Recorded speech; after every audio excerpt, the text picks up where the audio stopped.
warahmatullahi wabarakatuh. Bismillahirrahmanirrahim. Alhamdulillahirabbil alamin. Asyhadu an la ilaha illallah wa asyhadu anna Muhammadan rasulullah. La haula wa la quwwata illa billah.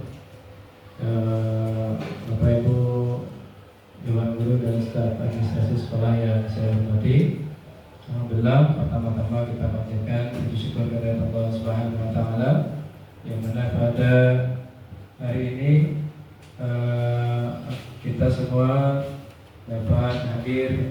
Tadi pagi kita sudah melaksanakan kegiatan upacara bendera dan nanti hari sekarang kita lanjutkan dengan kegiatan rapat dinas yang briefing sekaligus ngiras-ngiras Bapak Ibu persiapan untuk akreditasi dan juga persiapan dalam rangka mewujudkan visi kita, ya, mewujudkan visi sekolah kita yang mana sudah kita susun bersama. Masih ingat Bapak Ibu? Terbentuknya smart. Terwujudnya siswa smart. Smart itu apa? Sopan. Santun atau sopan? Santun terus santun, N-nya mandiri, A-nya aktif, R-nya religius, T-nya adalah terampil. Ya. Baik, kita santai aja Bapak Ibu, tapi mohon nanti Bapak Ibu berpartisipasi aktif, karena ini menyangkut dengan paradigma kita, bagaimana supaya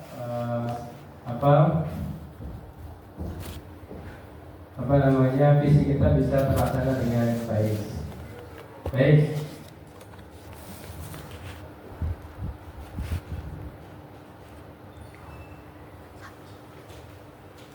kita mulai saja. Mari kita buka sama-sama dengan mengucapkan basmalah. Bismillahirrahmanirrahim. Baik, Bapak Ibu yang saya hormati, ini adalah salah satu program tindak lanjut kami. Ya, setelah saya mengikuti kegiatan program guru penggerak, Bapak Ibu, ternyata banyak sekali manfaat yang bisa kita ambil, yang bisa kita rasakan, yang bisa kita terapkan. Nah, ini salah satu wujud daripada penerapan ilmu-ilmu yang kami dapatkan di pendidikan guru penggerak. Baik Bapak Ibu yang saya hormati, nah sekarang kita akan sebelum kita memasuki langkah-langkah atau teknis bagaimana supaya visi misi kita bisa terlaksana atau bagaimana pelaksanaannya, maka kita pahami dulu paparan materi terkait dengan membentuk budaya positif. Ya. Membentuk budaya positif. Nah, ini baik, lanjut.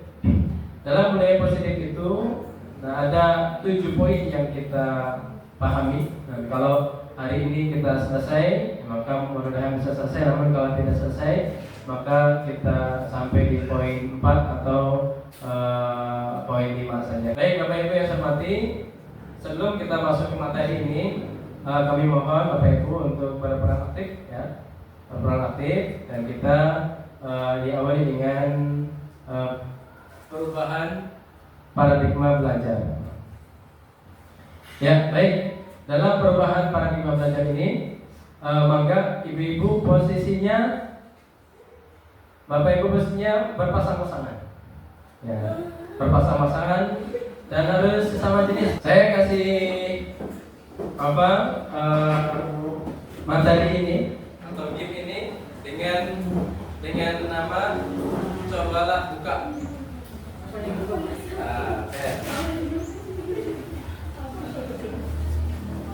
Dengan nama giftnya adalah cobalah buka. Ya. Buka kening. Cara aturannya adalah begini. Masih Pak digantikan dengan baik. Nah, Masih Pak kembali ke kelas.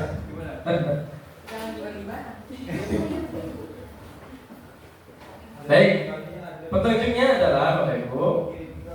Ya, petunjuknya adalah yang sebelah kiri sebelah kiri tangan ini. Ya. Kiri siapa, Pak? Kiri siapa? Yang sebelah kanan saya, oke, sebelah kanan. Sebelah kanan. Yang sebelah kanan tugasnya adalah membuka. Yang sebelah kiri, ya. Yang sebelah kiri tugasnya adalah menjaga. Apa? Ini pakai. Seumpama yang sebelah kiri saya ini adalah di tangan Bapak Ibu itu ada benda yang harus dijaga, tidak boleh terlihat oleh siapapun, ya, tidak boleh terlihat oleh siapapun, dan dijaga sekuat tenaga agar benda yang Bapak Ibu genggam itu adalah aman dan terjaga. Oke, tegas yang sebelah kiri, ya. Yang sebelah kanan, di sebelah kanan saya, di sebelah sana. Nah, tugasnya adalah silakan Bapak Ibu bujuk rayu supaya Bapak Ibu bisa melihat apa yang ada di dalam genggaman teman Bapak Ibu. Paham ya? Oke. Ini untuk yang sebelah kiri boleh sedikit digenggam dengan tangan. Ya, genggam. Bayangkan Bapak Ibu di tangan Bapak Ibu itu ada benda yang sangat berharga sehingga harus dijaga, harus betul-betul terawat dengan baik, hanya Bapak Ibu yang mengetahui. Ya, oke. Satu. Tugas yang sebelah kanan adalah silakan gunakan berbagai cara, boleh dengan cara meraih, dengan cara menghardik, dengan cara bebas, silakan. Yang penting Bapak Ibu bisa membuka apa yang ada di teman Bapak Ibu. Saya kasih waktu 1 menit, ya, 1 menit. Oke, sudah siap Bapak Ibu? Oke, silakan genggam sebelah kiri saya, silakan genggam kanannya. Baik, yang sebelah kanan silakan mulai dalam waktu 30 detik. Ya, saya ulangi, 30 detik untuk merayu dan sebagainya. Silakan mulai dari sekarang. Tengok.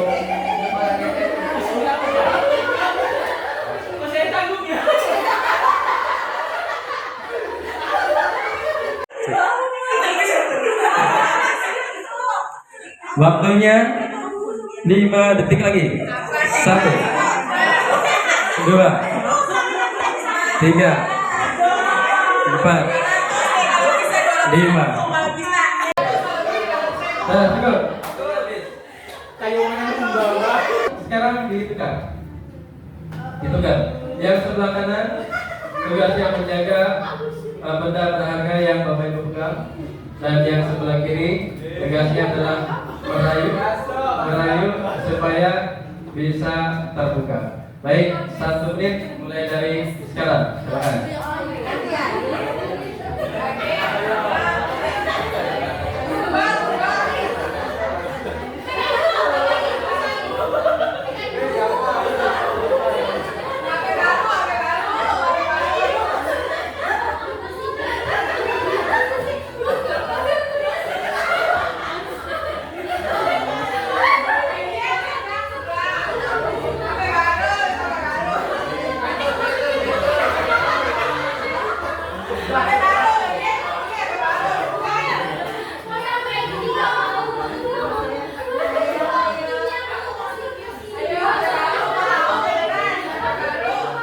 Oke? 20 detik lagi.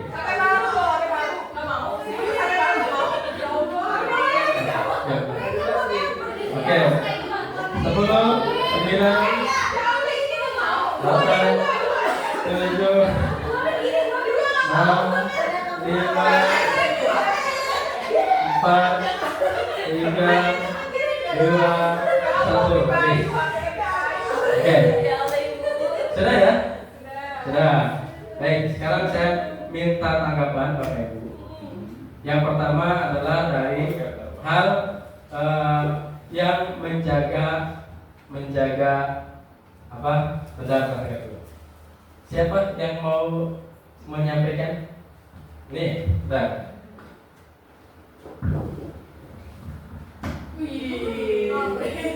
Nah, silakan Bapak Ibu jawab. apakah Anda membuka kepalan tangan?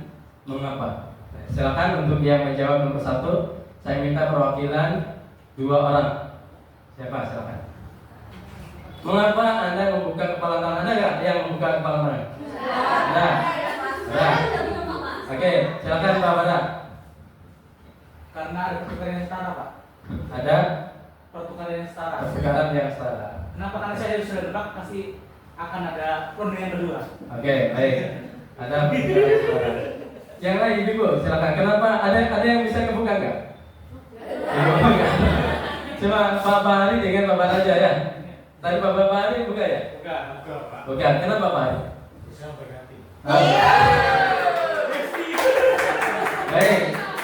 Untuk yang poin 2. Yang poin 2. Apakah Anda menutup kepalan tangan? Yang menutup kepalan tangan siapa? Langsung. Yang menutup. Jadi tidak mau membuka, ada nggak?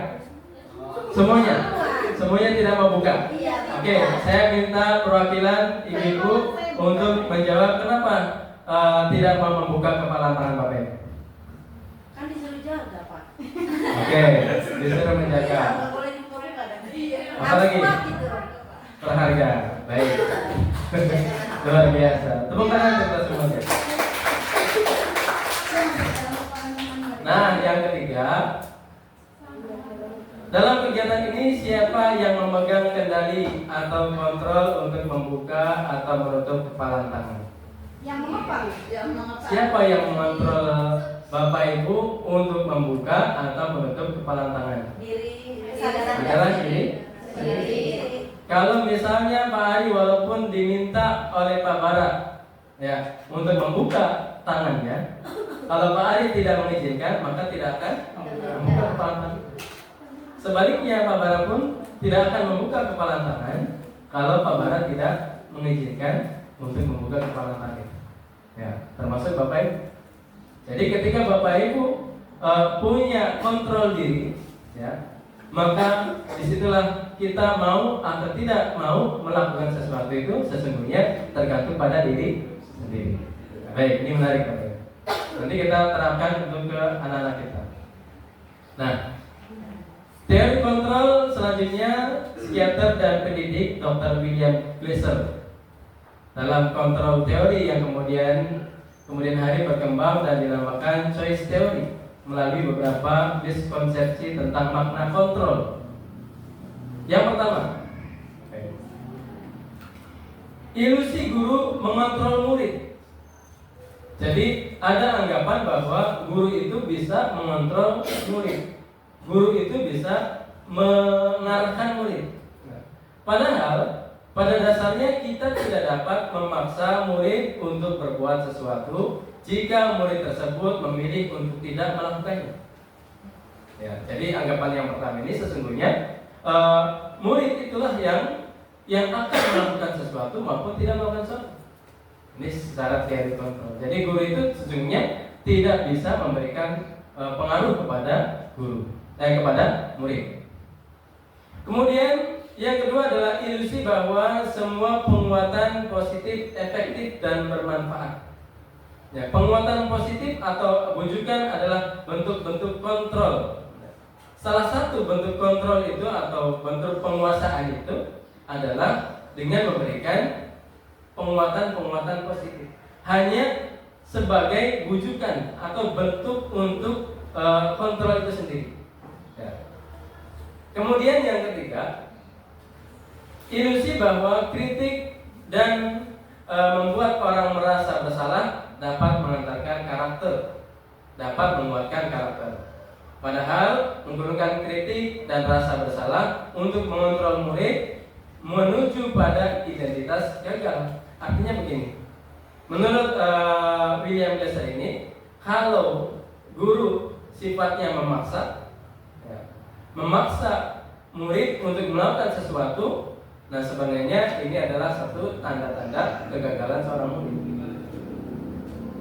Dan yang keempat adalah ilusi bahwa orang dewasa memiliki hak untuk memaksa. Ini anggapan yang salah ya, atau miskonsepsi bahwa anggapan kita orang dewasa itu bisa untuk memaksa pada anak yang lebih muda dari kita.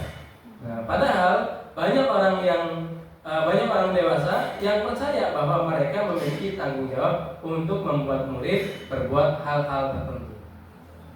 Jadi orang dewasa itu adalah bertugas untuk mengarahkan, menunjukkan, dan menuntun. Ya. Jadi teori kontrol ini adalah sesungguhnya bahwa yang bisa melakukan sesuatu itu adalah diri mereka sendiri. Maka hal-hal yang kita lakukan untuk mengontrol diri itu adalah bagaimana supaya menumbuh kembangkan sikap atau menumbuh kembangkan keyakinan mereka masing-masing atau kesadaran diri mereka masing-masing. Ini bisa dibaca nggak Pak? Nggak bisa ya? Nggak apa? Nanti saya bacakan saja. Bagaimana seorang bisa berubah dari paradigma stimulus respon kepada pendekatan teori kontrol, yaitu Stephen R. Covey, Participle Centered Leadership. Dalam bukunya tahun 91 mengatakan bahwa bila kita ingin membuat kemajuan perlahan sedikit-sedikit, ubahlah sikap atau perilaku Anda. Namun bila kita ingin memperbaiki cara utama kita, maka kita perlu mengubah kerangka dan acuan kita. Ubahlah bagaimana Anda melihat dunia, bagaimana Anda berpikir tentang manusia. Ubahlah paradigma Anda, skema pemahaman dan penjelasan aspek-aspek tertentu tentang realitas.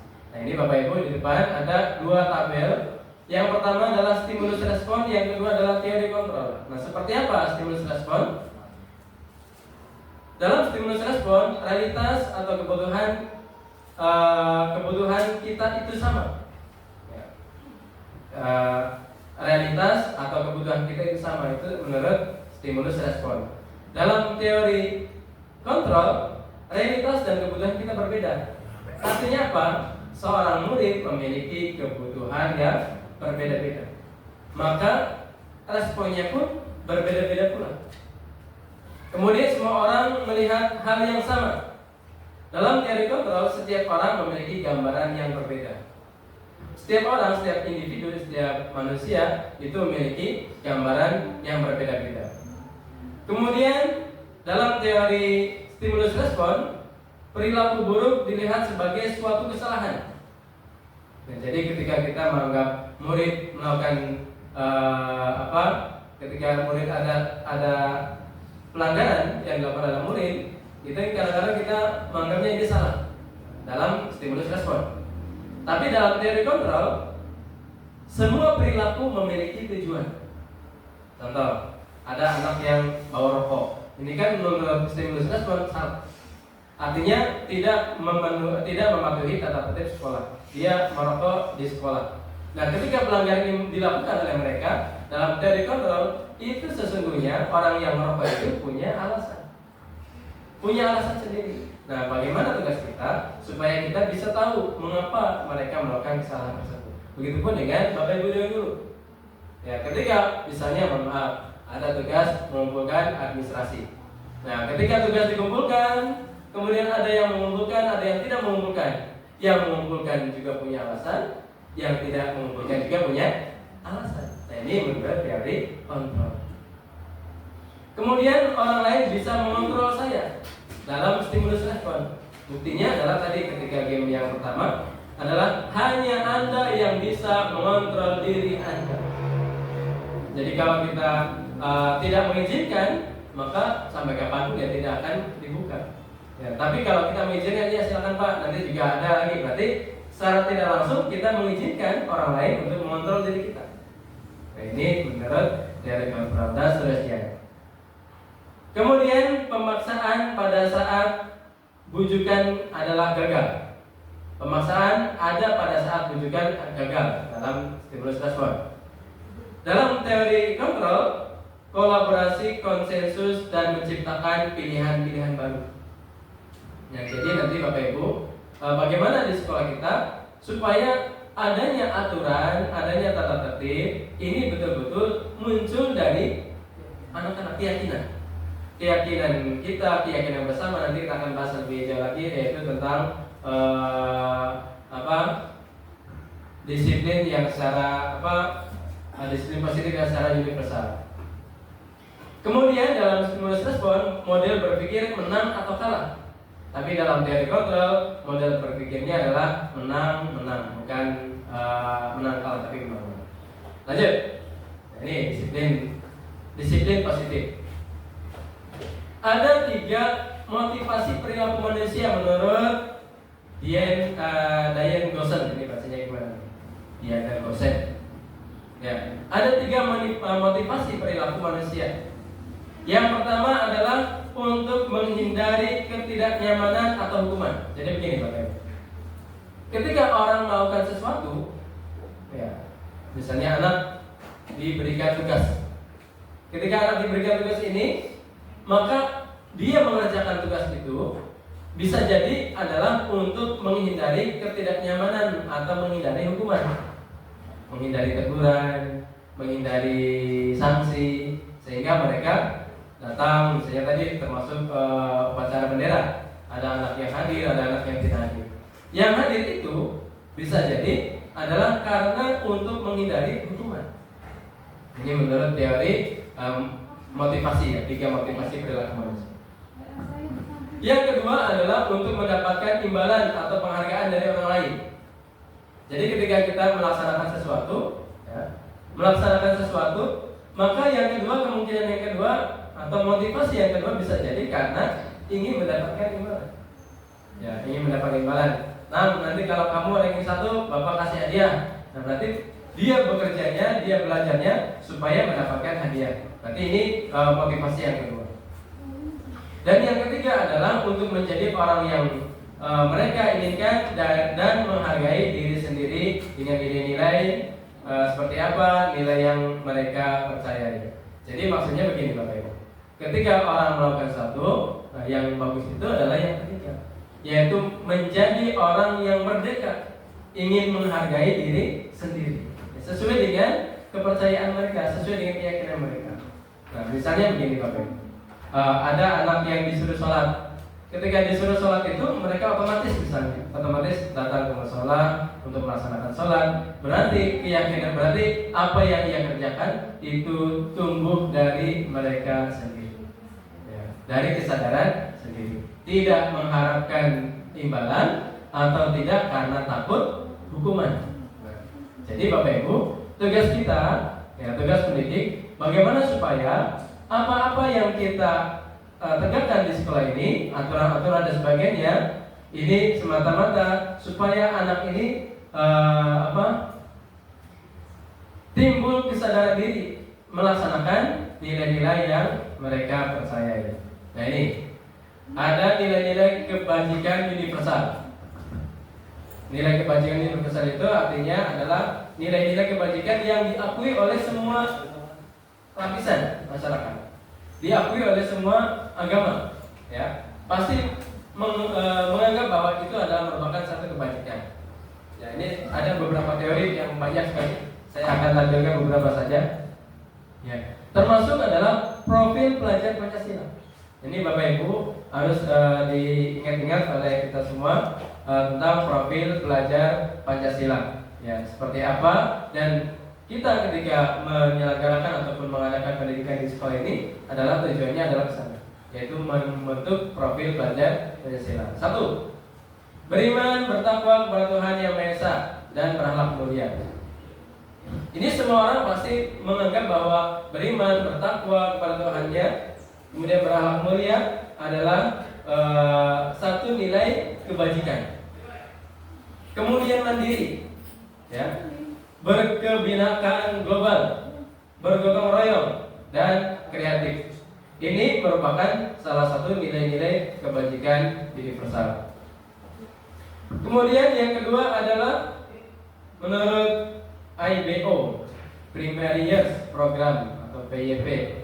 Sikap murid itu harapannya, nah ini harapan kita semua, bagaimana supaya murid-murid atau supaya anak-anak atau kita semua bisa melaksanakan sikap toleransi, rasa hormat, integritas, mandiri, menghargai, antusias, empati, keingintahuan, kreativitas, kerjasama, percaya diri, dan komitmen.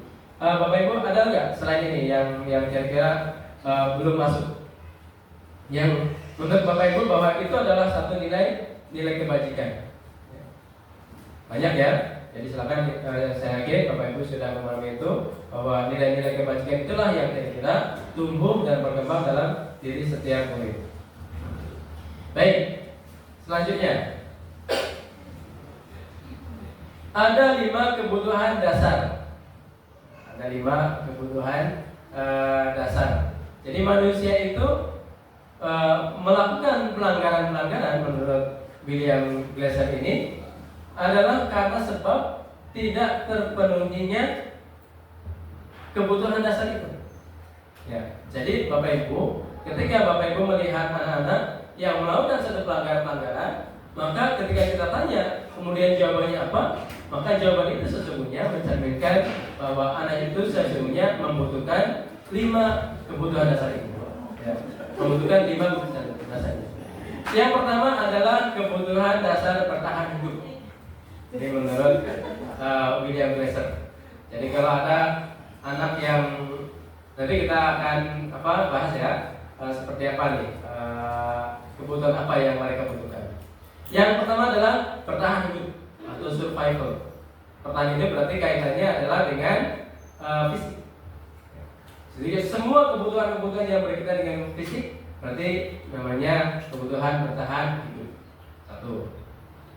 Kemudian yang kedua, 3, 4, 5-nya adalah kebutuhan yang sifatnya psikologi. Nah, kebutuhan yang sifatnya psikologi. Kebutuhan yang pertama, yang kedua adalah kasih sayang dan rasa diterima, love and belonging. Jadi menurut Glasser, jadi orang yang membutuhkan atau kekurangan kasih sayang, kurang diterima di kelompoknya, kurang diterima di kelasnya, dia kadang-kadang melakukan hal-hal yang bikin rese. Ya, misalnya, mohon maaf, di kelas 11 ada anak yang namanya siapa? Rifa. Selamat Mbak Desi. Selamat. Nah, Rifa selamat. Kira-kira keresehannya ini apa? Nah, ketika ditanya misalnya, oh ternyata Rival atau misalnya si Selamat ini pengen diperhatikan oleh gurunya, pengen diperhatikan oleh murid-muridnya, teman-temannya, maka bisa jadi di rumahnya kurang kasih sayang. Nah, bisa jadi termasuk Bapak Ibu pun sama. Ketika di sekolah banyak gaya, banyak tingkah, pengen diperhatikan oleh teman-teman yang lain, bisa jadi di rumahnya kurang kasih sayang. Sama kok. Kurang belajar. Apa tadi? Kurang belajar. Kurang belajar, kasih sayang. Jadi kekurangan kebutuhan itu kalau tidak dipenuhi, maka akan menimbulkan efek pada diri seorang. Kemudian yang kedua, kebebasan atau freedom. Nah, seorang kebutuhan dasar yang ketiga ini adalah bebas, rasa bebas. Nah, ketika di seorang kebutuhan dasarnya, kebutuhan dasar kebebasannya ini kurang terpenuhi, maka dia cenderung skarpedel. Ya, cenderung pengen ada kebebasan, tidak mau terkungkung, tidak mau ditekan, tidak mau sebagainya. Kemudian yang kebutuhan dasar yang keempat adalah kesenangan, fun, ya, kesenangan. Jadi manusia itu pasti butuh senang, butuh jalan-jalan, butuh refreshing, butuh shopping, gitu. Nah, itu adalah kebutuhan. Jadi bapak ibu misalnya ajak plesir maning, ya eman duit. Nah, kalau dia tidak mau refreshing, tidak mau untuk mencari satu kesenangannya sendiri, maka ada kebutuhan yang tidak dipenuhi. Ketika ada yang tidak dipenuhi, maka akan menimbulkan gejolak tertentu pada dirinya. Dia tidak berkembang dengan baik. Dan yang terakhir adalah kebutuhan dasar yang namanya penguasaan, yang disebut dengan penguasaan. Jadi orang itu pengen berkuasa atas dirinya, berkuasa atas orang lain, berkuasa atas temannya dan seterusnya. Nah, kebutuhan-kebutuhan itu adalah berlaku bagi anak-anak maupun orang dewasa. Jadi bukan hanya anak-anak yang membutuhkan 5 kebutuhan dasar ini, tapi termasuk orang dewasa pun membutuhkan kebutuhan dasar tersebut. Baik, ada satu kasus. Nanti saya minta Bapak Ibu menyimpulkan. Nah, kalau jawabannya seperti apa? Baik. Kasusnya adalah, tolong saya minta satu orang untuk membaca. Bapak, tolong baca. Ibu Ambar dulu wali kelas 2A di SD Pelita Hati sedang bingung menghadapi ulang salah satu murid di kelasnya, namanya Doni. Beberapa anak di kelas 2A telah datang padanya dan mengeluhkan Doni yang seringkali meminta bekal makan siang mereka dengan paksa. Pertanyaannya, jika Anda menghadapi situasi seperti Ibu Ambar, apa yang Anda lakukan? Menurut Anda, kira-kira apa alasan Doni melakukan hal itu? Baik. Jadi kasusnya Bapak Ibu, di kelas 2 itu namanya Doni itu selalu meminta makanan pada teman-temannya. Ya, kelas 2A di SD. Bapak Ibu sebagai ibu ambarnya, ya. Kemudian Bapak Ibu melakukan sesuatu dan menanyakan kepada si Doni mengapa hal ini dilakukan. Baik. Nah, saya tanya, jika jawaban Doni adalah ia melakukannya karena iseng saja dan ia menikmati ekspresi wajah teman-teman yang kesal itu, maka kalau jawabannya seperti ini, berarti Doni membutuhkan kebutuhan apa? Ya. Baik. Jika si Doni ketika ditanya oleh Ibu Ambar, jawabannya adalah karena dia melakukannya karena iseng saja dan dia menikmati ekspresi wajah teman-temannya yang kesal itu. Apa kira-kira? Dari 5 kebutuhan dasar itu, kira-kira Doni membutuhkan kebutuhan dasar apa? Mbak, kan ada 5 ya tadi ya? Kebutuhan dasar satu apa?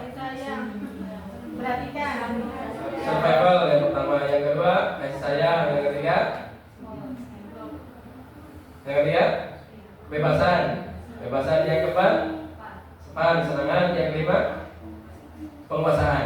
Nah, jawaban yang pertama ini karena dia iseng dan menikmati ekspresi wajah teman-temannya yang kesel. Nah, kira-kira kebutuhan dasar apa yang dibutuhkan oleh si Doni? Kesenangan. Ya, senang. Oke, satu. Yang kedua, jika ditanya mengapa Doni melakukan hal tersebut, kemudian jawabannya adalah dia merasa hebat karena temannya jadi takut dan dengan dia dan menurutnya menuruti keinginannya. Nah, kira-kira kebutuhan dasar apa yang adalah penguasaan. Oke, good. Yang ketiga, kalau Doni menjawab karena ia lapar dan orang tuanya tidak membawakannya bekal makan siang, berarti apa tuh? Survival, kebutuhan bertahan hidup.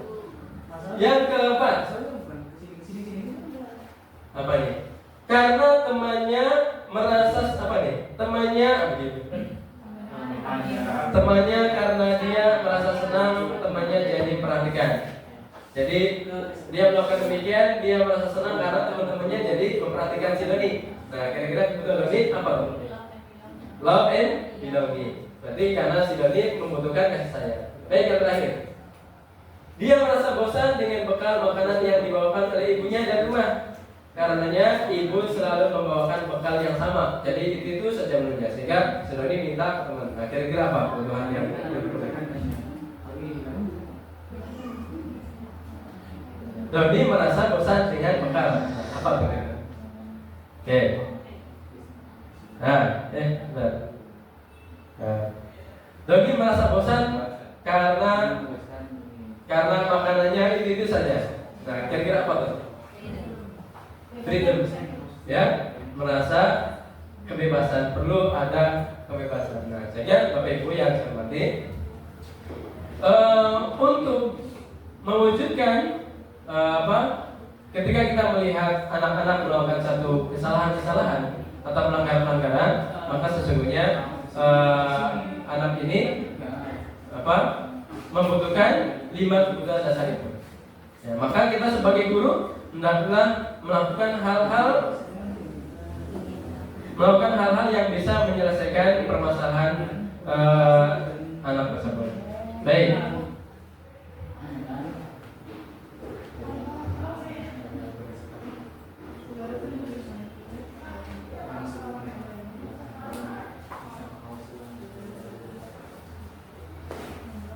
Ya, sebentar.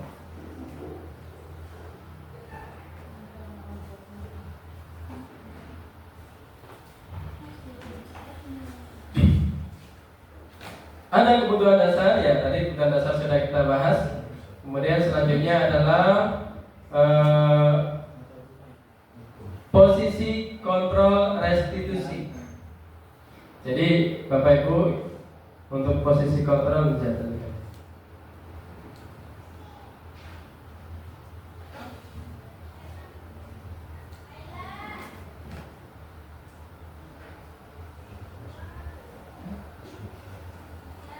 Jadi kalau dulu istilahnya ada hukuman, ada konsekuensi, ya, ada hukuman dan ada konsekuensi. Nah sekarang muncul lagi teori baru yang disebut dengan restitusi, hukuman, penghargaan dan restitusi.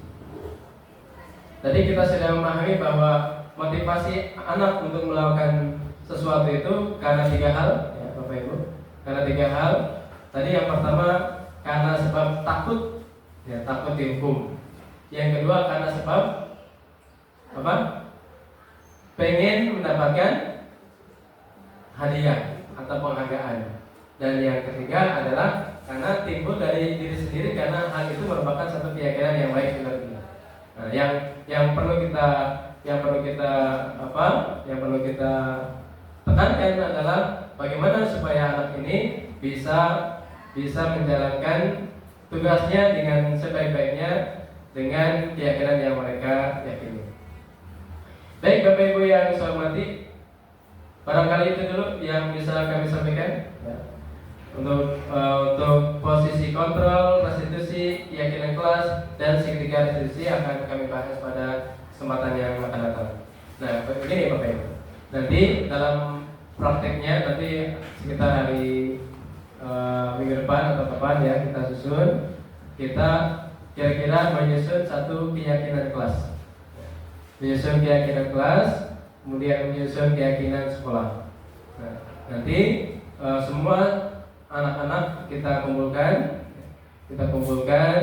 kemudian dibagi menjadi beberapa kelas, dan setiap kelas, misalnya kelas 10 sendiri, 11 sendiri, 12 sendiri, kita kumpulkan dalam masing-masing kelas itu.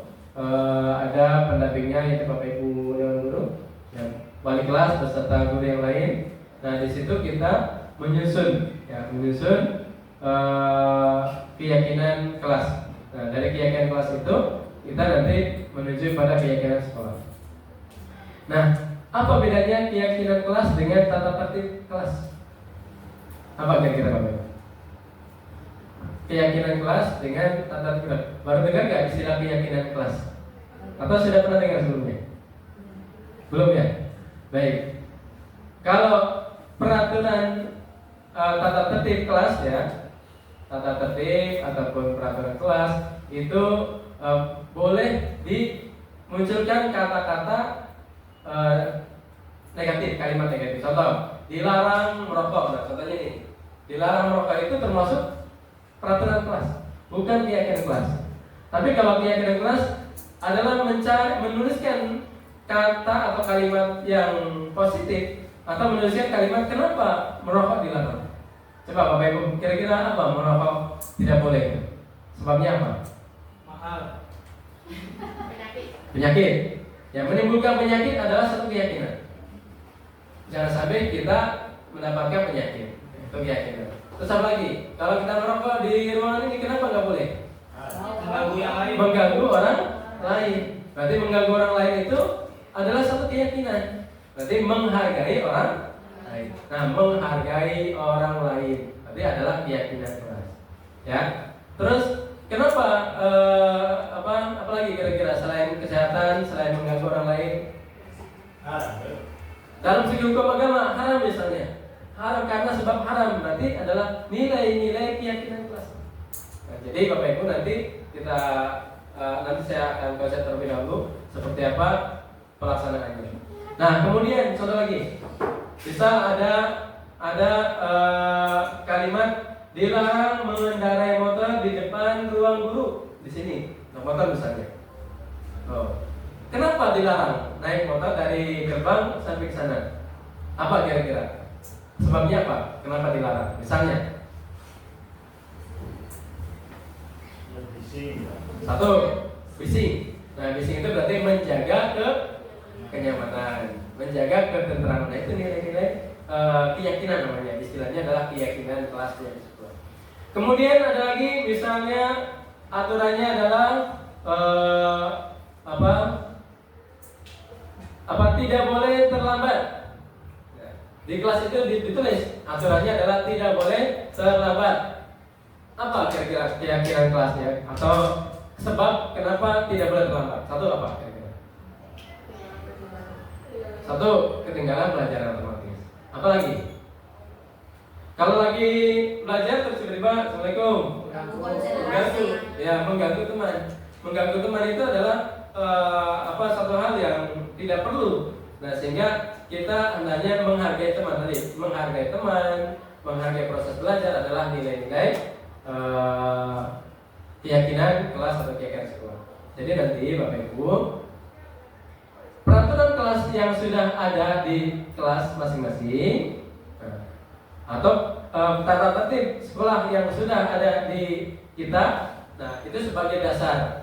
Ya, dasarnya adalah peraturan kelas atau di kelas. Nah, kemudian Bapak Ibu diminta untuk menunjukkan atau membahas dengan anak-anak kenapa harus begini. Ada nggak contoh tata tertib sekolah? Ada nggak? Contohnya adalah satu, memakai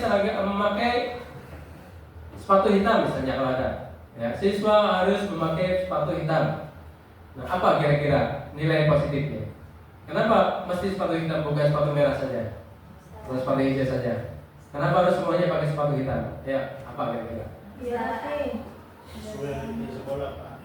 Supaya? Sesuai yang di sekolah. Sesuai ya? Di sekolah. Dikasih sekolah. Yang lain? Keseragaman, kesetaraan supaya tidak ada kaya dan miskin di sekolah, semuanya sama kesetaraan.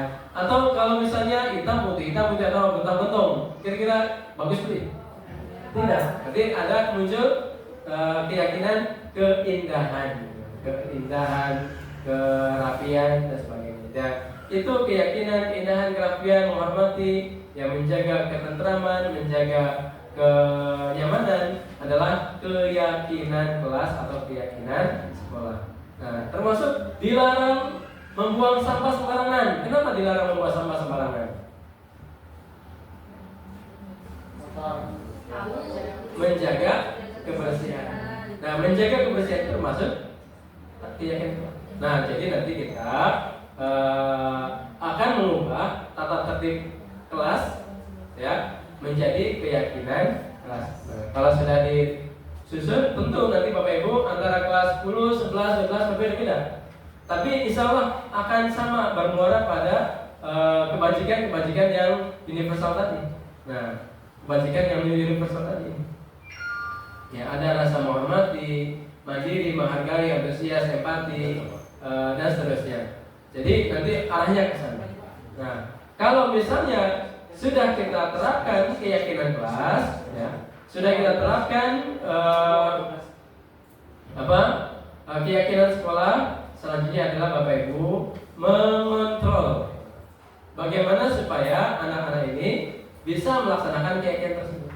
Nah, nanti ketika ada salah satu siswa di antara Bapak Ibu yang melakukan satu pelanggaran terhadap keyakinan tersebut, maka diselesaikan dengan cara namanya restitusi.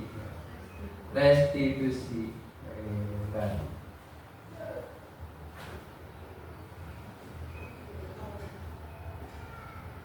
Tidak apa ini? Jadi kita diskusi saja sekarang. Nah, restitusi. Restitusi itu adalah satu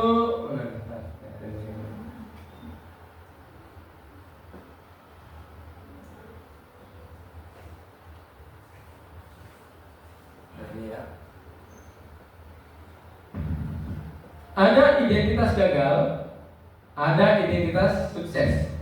Kalau hukuman itu adalah identitas gagal. Ini menurut para ahli ya, Bapak Ibu.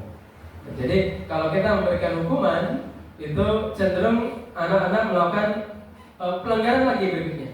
Besok kembali pelanggaran lagi. Jadi ada tiga teori yang bisa kita kerjakan untuk menjadikan murid-murid kita menjadi anak-anak yang sukses. Nah, yang pertama itu adalah kalau menggunakan hukuman itu pasti gagal. Contoh, sesuatu yang menyakitkan harus terjadi, itu namanya hukuman. Dan tidak ada kaitannya dengan mata pelajaran atau tidak ada kaitannya dengan apa yang ia lakukan. Yang kedua adalah konsekuensi. Dan yang ketiga adalah restitusi. Jadi hukuman, konsekuensi, dan restitusi. Kalau hukuman sifatnya adalah memberikan hukuman yang tidak ada kaitannya keterkaitan dengan apapun. Seperti hukum, contoh, misalnya anak terlambat datang, kemudian disuruh push up, itu namanya hukuman atau konsekuensi? Coba Bapak bisa nggak membedakan antara hukuman dengan konsekuensi? Kalau hukuman sifatnya spontanitas, ya, spontanitas. Kemudian anak dihukum, boleh. Oke. Kalau konsekuensi ada kesepakatan antara kedua belah pihak.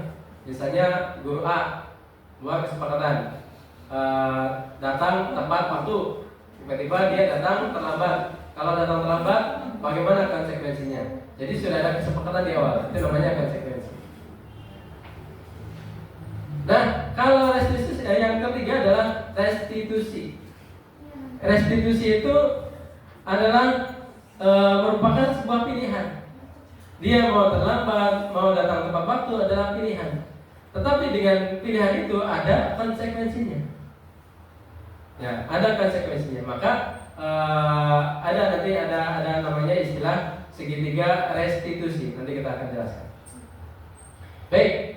Contoh yang kedua, hukuman. Tidak nyaman untuk murid. Hukuman itu pasti tidak nyaman. Biasanya disuruh ngepel kah, disuruh membersihkan toilet kah, disuruh ini kah, dan sebagainya. Pasti murid merasa tidak nyaman. Ya. Kemudian untuk jangka waktu yang panjang. Jadi tidak nyaman untuk jangka waktu yang, misalnya hukuman terus-menerus dilakukan, maka akan timbul kejenuhan, kebosanan, ketidaknyamanan pada diri seorang murid. Tidak ada perubahan. Tapi kalau konsekuensi, tidak nyaman untuk murid, anak untuk jangka waktu pendek. Jadi ada hukuman, tapi ada perjanjian terlebih dahulu. Maka tidak nyaman, masih tidak nyaman. Tetapi jangka waktunya pendek, ya, karena sudah diperjanjikan di awal. Kalau misalnya saya terlambat, maka harus begini. Kemudian ternyata dia terlambat, maka harus melakukan ini itu dan sebagainya. Karena sudah ada perjanjian di awal, ya. Jadi jangka waktunya relatif pendek. Tapi kalau untuk hukuman, ya, misalnya saya dulu waktu di lokasi kesiswaan itu selalu menerapkan ini hukuman. Ketika ada anak yang merokok, langsung saya tampar, ya, langsung saya usap dan sebagainya. Dan untuk jangka waktu panjang mereka tidak akan nyaman. Ya, dihukum itu pasti tidak nyaman. Ya, maka saya ubah menjadi konsekuensi. Kalau merokok, jadi pada murid-murid saya kumpulkan di lapangan, kemudian kita lakukan sosialisasi tata tertib sekolah. Karena memang waktu itu belum ada istilah restitusi, itu belum ada. Ya, ada itu setelah ada program guru penggerak, muncul istilah restitusi. Baik, lanjut. Nah, kalau restitusi adalah menguatkan murid atau anak dalam jangka waktu yang panjang. Menguatkan itu apa? Contoh, misalnya anak terlambat, ya, anak terlambat, kemudian kita tanya, "Nak, kenapa terlambat?" Ya, "Pak, ini itu alasannya banyak."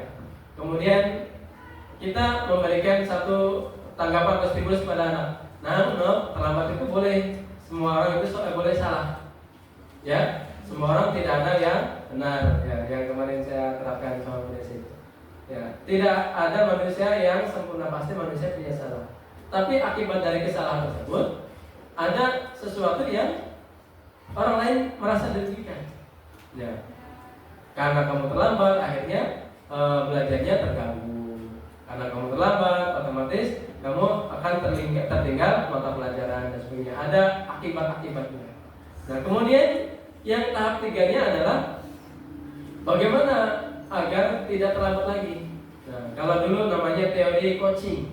Nah, coaching itu memancing anak supaya mencari solusi dari diri mereka sendiri.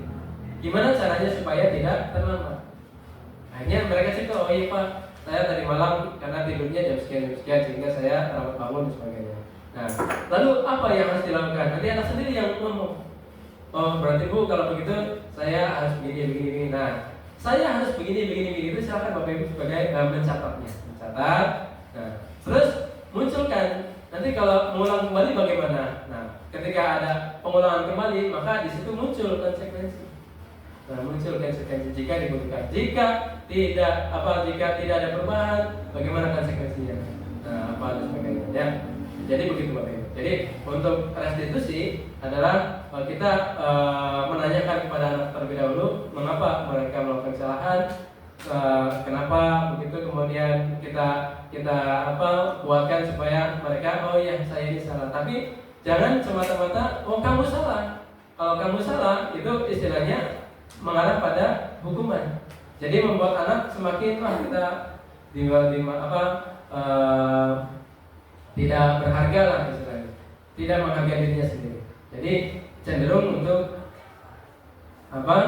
identitas kebebasan. Jadi jangan sampai kita memvonis anak dengan kalimat-kalimat negatif. Ya. Dan ini masih berlaku dulu ya, maaf, dengan bahasa-bahasa kasar guru-guru kepada murid. Ya, bahasa kotoran itu keluar. Ya. Masih pernah nggak ini zaman Bapak Ibu? Kalau zaman saya, ketika saya SMP masih ada guru yang mengucapkan kalimat ya kotoran-kotoran itu keluar. Ya. Oh, dasar kamu, gitu ya.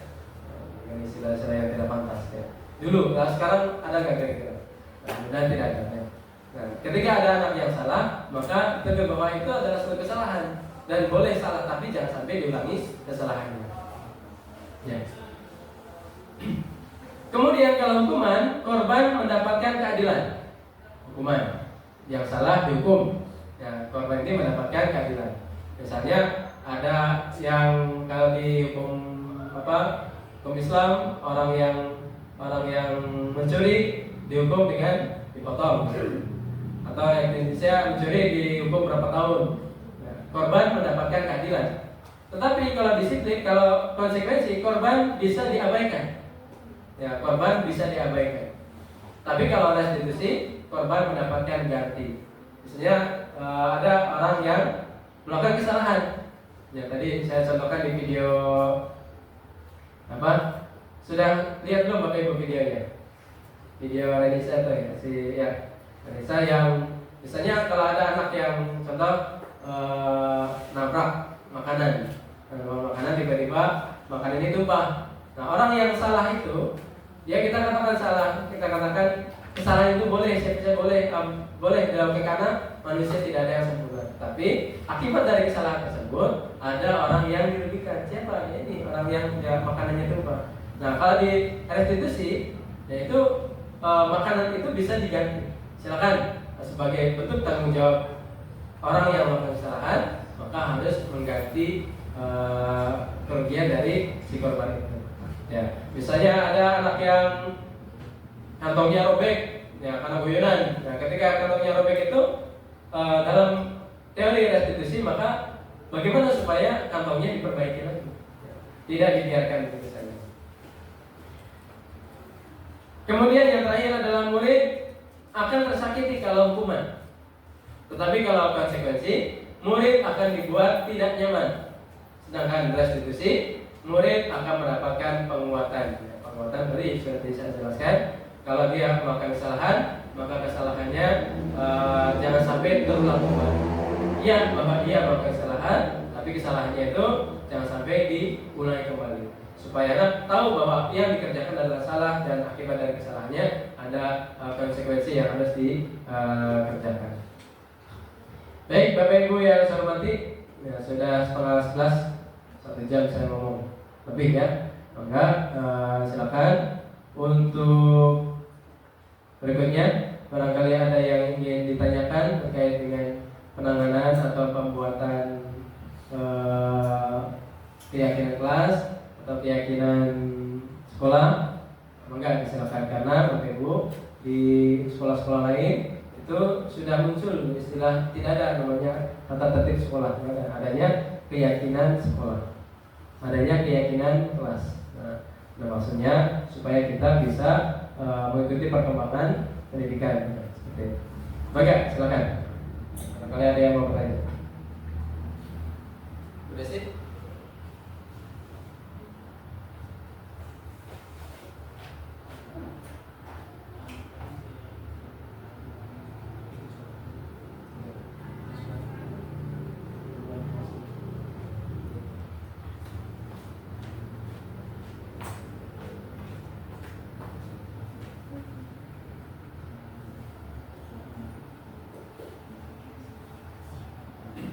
Cukup?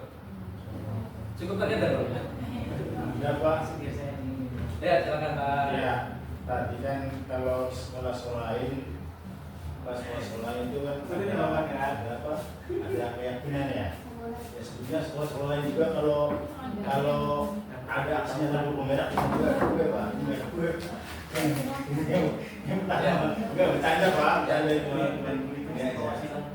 ya itu biasa kayak gitu udah. Nanti juga kita bagi pada Pak ke segara, misalnya ayat 19.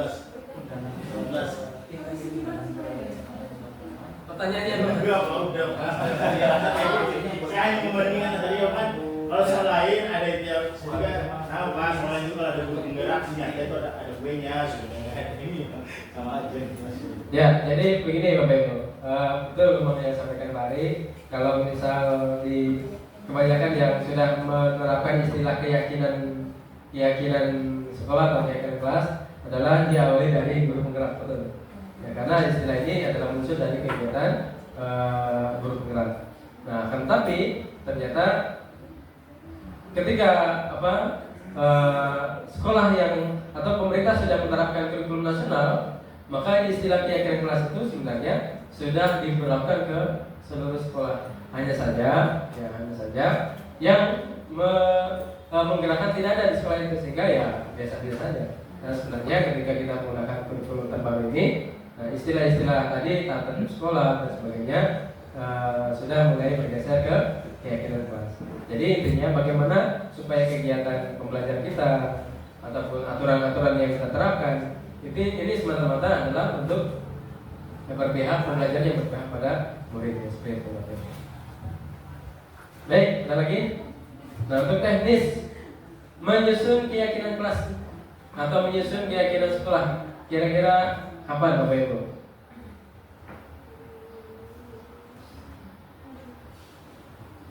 Ada usul? Apa bedanya keyakinan sama tata tertib apa? Nah, tadi saya sampaikan kalau tata tertib itu adalah aturan-aturan yang sifatnya satu arah, hanya ditentukan oleh sekolah atau ditentukan oleh wali kelas, kemudian dipasang gila nanti. Tapi kalau keyakinan, ya, keyakinan ada musyawarah di antara guru dan juga murid. Ada permusyawaratan, ada pembahasannya, ada perumusannya. Nah, jadi apa nih? Dari keyakinan, dari tata tertib, ya, dari tata tertib diubah menjadi keyakinan kelas. Nah, jadi intinya kalau di keyakinan kelas lebih condong pada kenapa aturan itu dibuat, alasannya apa, gitu. Kalau yang sekolah itu kan kelas, kalau yang sekolah. Nah, kalau sekolah adalah gabungan dari keyakinan sekolah kelas tadi. Nah, contoh di kelas 10 ada keyakinan kelas saling menghormati. Di kelas 11 ada saling menghargai. Nah, di kelas 10 tidak ada saling menghargai misalnya. Nah, di keyakinan sekolah itu sudah mencakup ada saling menghargai, menghormati. Jadi intinya sama aja. Nah, kalau di keyakinan kelas mungkin hanya ruang lingkupnya satu kelas. Kalau di keyakinan sekolah, berarti semua terlibat di sana. Ya. Kalau itu Pak, saya mah lebih menafsirkan ke level sih Pak. Kalau misalkan ada dari level 1, maka mungkin keyakinan dari level 2. Ya, untuk menumbuhkan kesadaran keyakinan itu mungkin dari awal paksaan dulu mungkin ya Pak ya. Karena kita harus tahu dulu karakter anaknya apakah bisa dibuat kesepakatan atau enggak. Mungkin gitu. Ya, artinya gini Bapak Ibu. Ketika kita menerapkan satu tata tertib, ya, anak harus tahu keyakinan kelasnya apa. Jadi secara tidak langsung adanya larangan adanya tata tertib itu maksudnya apa? Nah, ketika kita mengetahui maksudnya seperti apa, maka itu muncul itu namanya satu keyakinan kelas. Jadi gini Bapak, apa ya penjelasannya agak repot. Kalau tata tertib itu sifatnya tadi hanya satu arah. Tapi kalau keyakinan kelas harus ada perumusan musyawarah antara guru dengan siswa. Berarti wali kelas juga itu bersama antar siswanya. Maksudnya di hari tertentu khusus jadi jam mengajar yang dulu dipakai sebuah wali kelas. Boleh, silakan. Boleh ya, silakan. Nanti saya buatkan draftnya. Ya. Nanti dari tata tertib, boleh tata tertibnya jangan dihilangkan dulu, teknis. Jangan dihilangkan dulu. Dari tata tertib kelas itu, Bapak Ibu punya tata tertib kelas nggak di kelasnya? Kalau tata tertib itu sebelum sekolah sudah ditempelkan sama Pak Soin. Tata tertib sekolah. Kalau kelas mungkin sudah ada obrolan tapi mungkin belum ditempel. Ya. Baik, jadi dari tata tertib itu dirumuskan kenapa tata tertib dibuat. Nanti muncul namanya keyakinan kelas. Jadi anak cenderung tahu sebabnya kenapa apa itu dibuat, gitu kurang lebih. Ada lagi? Berarti untuk guru itu harus tahu dan harus menyamakan persepsi dulu Pak di tata tertib tersebut Pak sebelum kita dialog dengan siswa. Ya, boleh. Antar sesama wali kelas, silakan dialog nih kira-kira apa nih di kelas itu ada aturan tata tertib kelas yang harus kita terapkan di anak-anak. Misalnya saya di kelas 12 ya Pak, karena jamnya saya itu setelah duhur itu keambil waktu duhur dan istirahatnya sangat sebentar, saya buat kesepakatan dengan anak harus masuk nggak apa-apa ketika makan di kelas karena 1 jam saya. Kan kayak gitu modelnya. Kalau telat baru ada kosong isi kayak gitu tak Pak? Iya, betul. Ya, artinya anak mau melaksanakan sesuatu itu karena sebab tahu kenapa ini kenapa ini. Ya. Ada lagi Pak. Ya, Itu silakan. yang terakhir itu restitusi namanya. Restitusi. Restitusi sama sistem bedanya. Kalau restitusi itu Itu namanya kopi Pak.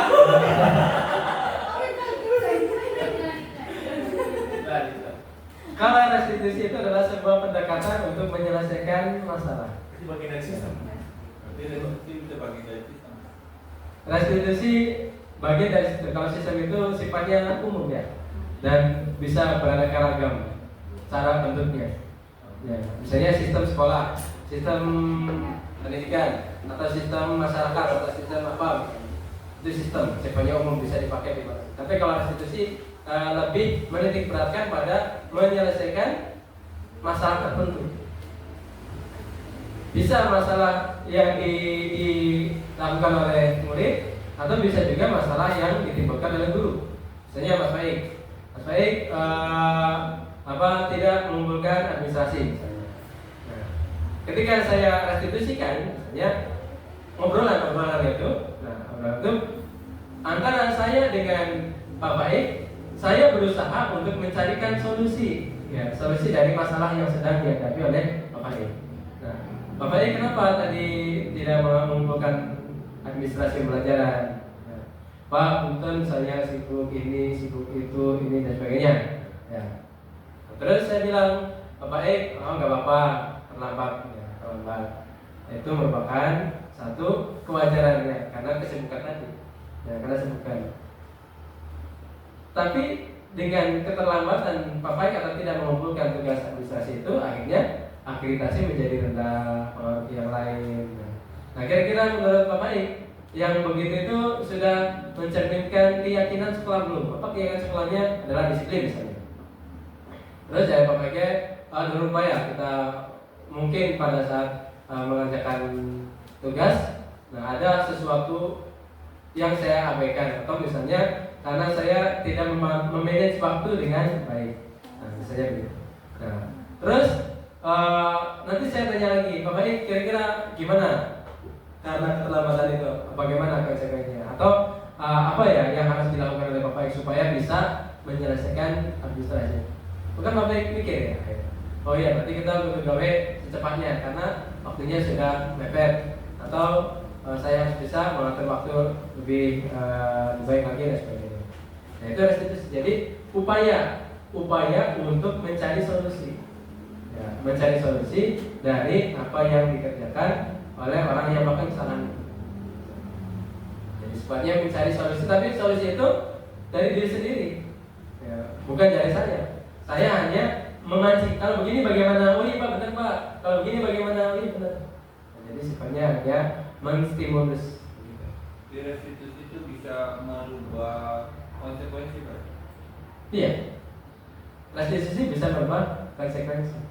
Bisa jadi. Nah, atau bisa juga karena sebab apa yang dilakukannya. Ya contoh gini. Orang terlambat misalnya terlambat. Kalau terlambat konsekuensinya adalah harus apa misalnya. Nah, ternyata pada saat direstitusikan diobrolin Pak, orang tua saya sakit Pak, saya harus jaga orang tua saya dulu. Berarti kan harus ada perubahan. Ya, nggak mungkin dihukum karena dia memang betul sebab kesalahannya terlambat itu karena sebab yang yang manusiawi, gitu ya. Sehingga keterlambatannya bisa dimaafkan dan bisa jadi tadi berubah konsekuensi. Gitu ya. Baik, ini sedikit teori-teori. Saya yakin Bapak Ibu ketika di lapangan teori-teori itu bisa jadi bisa dilaksanakan, bisa juga tidak. Ya. Kenapa? Karena bisa jadi ada anak yang berkali-kali direstitusi, tidak juga tidak ada perubahan juga.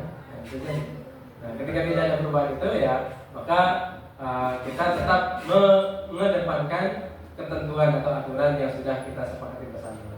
Contohnya tadi misalnya si A tidak ikut ulangan, tidak ikut ujian, apa konsekuensinya? Nah konsekuensi itu adalah sebuah aturan yang seharusnya tidak bisa digeser-geser, tapi ketika ada satu hal yang menyebabkan bisa untuk digeser-geser, maka kenapa tidak? Artinya kita ketika melaksanakan konsekuensi tersebut harus mengetahui sebab atau latar belakang kenapa mereka melakukan hal tersebut. Kalau misalnya secara naluri atau secara kebaikan yang sifatnya universal tadi bisa dimaafkan, makanya dimaafkan. Kalau tidak, ini sudah parah nih, ya sudah mau tidak mau kita tegakkan. Ya kita eksekusi. Contoh ada anak yang katakan, mohon maaf, nah ya saya garis bawahi Bapak Ibu. Untuk restitusi yang bisa dimaafkan itu adalah pelanggaran-pelanggaran yang sifatnya ringan.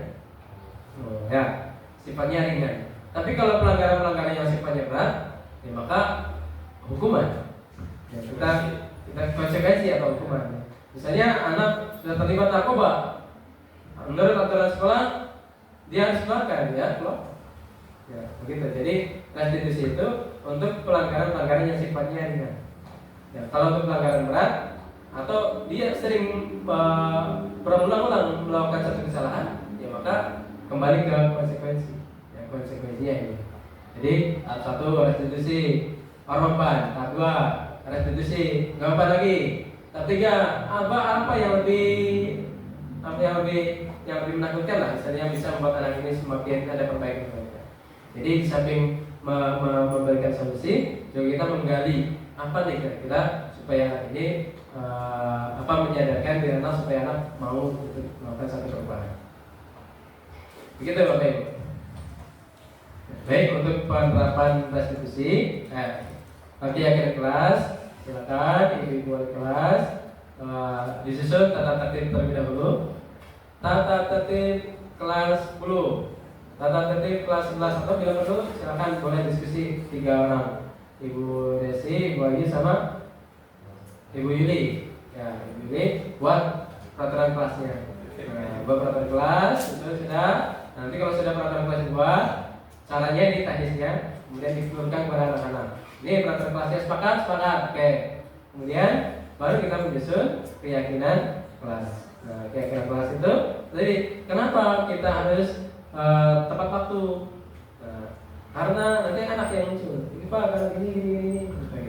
Nanti kalau sudah terbentuk keyakinan kelas, keyakinan sekolah, selanjutnya adalah dengan menyusun tugasmu. Apa itu tugasku? Tugas siswa dan juga tugas guru. Ya. Ditulis, boleh bisa di keyakinan kelas. Tugas guru, tugas murid. Tugas guru 1 mengajar. Tugas murid adalah belajar. Nah, ketika ini sudah terpampang, jadi kita sebagai bapak ibu guru selalu mengingatkan ini bapak anak-anak, ini tugas bapak, tugas ibu adalah ini. Tugas kalian adalah ini. Kita coba laksanakan tugas kita dengan sebaik-baiknya. Ketika ibu salah, bapak salah, silakan ingatkan. Ketika kalian salah, ya, anak-anak salah, maka ibu wajib mengingatkan kalian. Gitu. Ketika ini tugas ibu adalah mengajar, kenapa kamu tidak mau belajar? Tapi kamu tidak melaksanakan tugas dengan baik. Orang yang tidak melaksanakan tugas dengan baik itu termasuk orang yang tidak kalian akan bapak ibu memancing anak supaya mereka menjawab jawabannya. Tidak bertanggung jawab misalnya. Gitu, ya. Nanti keyakinan itu kira-kira dibiasakan di sekolah kita. Nah, supaya anak-anak ketika melakukan pelanggaran, saya ini salah. Oh ya, jadi sadar akan kesalahannya, sadar akan hal-hal yang harus dia kerjakan. Jadi mudah-mudahan ini adalah satu ikhtiar saja Bapak Ibu. Ya, mungkin kalau saya tidak ikut CGP, tidak ikut guru penggerak, saya tidak tahu ada perkembangan yang semacam ini. Jadi sementing bosan nurut, sementing bocekin, hitung 1, 2, 3, 4, 5 dan seterusnya. Nah itu berarti anak-anak ketika dia melaksanakan sholat karena sebab takut kena hukuman. Kita tadi 3 motivasi tadi. Bisa jadi takut hukuman, bisa jadi karena pengen mendapatkan imbalan, hadiah. Yang ketiga karena timbul dari diri sendiri. Orang di kamar mandi katakan ya. Nah, gitu. Nah ini yang kita harapkan. Bagaimana supaya ini muncul kesadaran pada diri mereka masing-masing. Jadi muncul sadar diri ya. Kira-kira bagaimana sadar? Nah salah satunya teori-teori yang saya pelajari adalah dengan cara yang ini. Ya, dengan cara membuat keyakinan kelas, membuat keyakinan sekolah. Baik, ada lagi? Ibu-ibu? Cukup? Baik, kalau cukup sudah kurang lebih 10:48 menit. Ya, nanti ada yang belum saya sampaikan dari Bapak Ibu. Yang belum saya sampaikan nanti akan kita bahas pada lain waktu ya, dengan santai, sambil jajan, sambil makan gitu. Ini keyakinan segitiga asosiasi juga sebenarnya sudah saya sampaikan, tinggal implementasinya seperti apa. Baik, barangkali itu yang bisa kami sampaikan. Ya, sudah dipesan Mbak Yuli? Sudah? Jam berapa? 11. Oke, berarti sekarang habis ini silakan Bapak Ibu bersiap-siap untuk menuju ke rumah makan Dadang. Dan Bapak Ibu, saya yakin ini mohon maaf ya, bukan hanya sekedar teori-teori hanya ini bukan ya. Tapi ini adalah seluruh ikhtiar kita. Silakan Bapak Ibu lebih up to date dengan perkembangan pendidikan kita. Ya, dengan perkembangan kita, pendidikan supaya Bapak Ibu tidak kalau bahasa mulia istilahnya jumud. Guru yang mau konon, tidak mau mengembangkan diri. Nah, jangan sampai jumud, jangan sampai ortodok. Nah, kita harus melek pendidikan, melek perkembangan supaya Bapak Ibu dalam menjalani pendidikan di sekolah kita sesuai dengan zamannya. Ya. Kata Pak Anies Baswedan itu di sekolah itu ada sekolah, ada murid, ada guru. Nah, bangunannya seperti di tahun abad ke-19. Ya. Bangunannya abad ke-19, sarana prasarana ke-19. Gurunya seperti di abad 21. Ya, gurunya sudah ada perubahan. Dan muridnya ini sudah di abad Gen Z lah istilahnya. Gen Z. Jadi anak-anak semakin cepat mengakses informasi. Jadi kalau kita sering dikte, ya silakan catat, dikte. Nah, itu sebenarnya sudah bagi anak-anak sudah Pak, rakim. Jadi bagaimana supaya perangkat teknologi itu bisa diintegrasikan dengan kegiatan belajar. Jadi seperti itu. Enggak, silakan Bapak Ibu boleh menggunakan aplikasi-aplikasi yang menarik. Ya, silakan, misalnya Quizzes atau Canva. Pernah Bapak Ibu gunakan Canva ya? Silakan manfaatkan dengan sebaik-baiknya. Nah, ini yang saya buat adalah dari Canva ya Bapak Ibu. Ya, sudah disediakan dari Canva untuk presentasi tertentu dan masih banyak lagi model-modelnya. Silakan bisa digunakan dengan sebaik-baik. Termasuk membuat video ya Bapak Ibu. Ini adalah akun Canva dengan menggunakan akun Belajar ID. Lebih lengkap Bapak Ibu. Lebih lengkap. Misalnya bisa contohkan membuat desain baru. Desain baru ada membuat video dan sebagainya. Ada semua di sini. Jadi kalau Bapak Ibu kreatif, insya Allah sangat membantu. Ya, sangat membantu Bapak Ibu dalam melakukan pembelajaran. Misalkan Bapak Ibu terus berkolaborasi, satu sama lain saling mengisi, satu sama lain saling menguatkan supaya kita bisa betul-betul melaksanakan pembelajaran yang berpihak pada murid. Artinya berpihak pada murid itu kita berusaha menuntut anak-anak kita supaya mereka bisa berkembang sesuai kodratnya. Dari Kiai Hajar Dewantara, guru itu ibarat petani, ya. Murid itu ibarat padi. Ya. Guru adalah tugasnya sama seperti petani, menjaga bagaimana supaya tanah ini terbebas dari gulma, terbebas supaya tanahnya gembur, bagaimana supaya nutrisinya bisa terserap oleh oleh padi. Bagaimana supaya padi ini terbebas dari jamur, dari parasit, dari ulat dan sebagainya. Nah, sehingga padi ini bisa tumbuh kembang sesuai dengan kodratnya, yaitu padi. Nah, kalau kita menanam padi maka ya tumbuhnya tumbuh padi. Nah, kita bagaimana supaya padi ini bisa tumbuh berkembang. Kita tidak bisa memaksakan kalau anak ini seperti padi tidak bisa dijadikan seperti bunga mawar. Ya. Atau anak kita jadikan seperti apa? Tidak bisa. Karena mereka sudah punya bakat masing-masing. Guru yang baik adalah guru yang tahu apa bakat anak itu, supaya kita bisa menuntut, ini loh bakat Anda ini di sini. Yang namanya menuntun kayak Bapak Ibu nuntun sepeda, ya. Ketika di samping bukan di depan, bukan di belakang tapi di samping, ya dituntun. Kalau sudah bisa baru lepas. Ya itu namanya menuntun. Ya. Begitu kalau ini. Ya insyaallah saya yakin Bapak Ibu ketika mengabdikan diri di perguruan Islam Negeri Karawang ini niati karena ibadah kepada Allah Subhanahu. Apalagi kita sebagai guru Muhammadiyah yang segala sesuatunya adalah karena Allah Subhanahu wa taala. Insyaallah jadi apa bagi Bapak Ibu semua. Baik, Bapak Ibu yang saya hormati, barangkali itu yang bisa sampaikan. Terima kasih atas segala perhatian dan semangat karena Allah Subhanahu wa taala terus mengabdi kepada anak-anak kita supaya anak-anak kita bisa terus berkembang menjadi semakin lebih baik. Mari kita akhiri sama-sama dengan mengucapkan hamdalah. Alhamdulillah. Terima kasih. Wassalamualaikum warahmatullahi wabarakatuh. Assalamualaikum warahmatullahi wabarakatuh.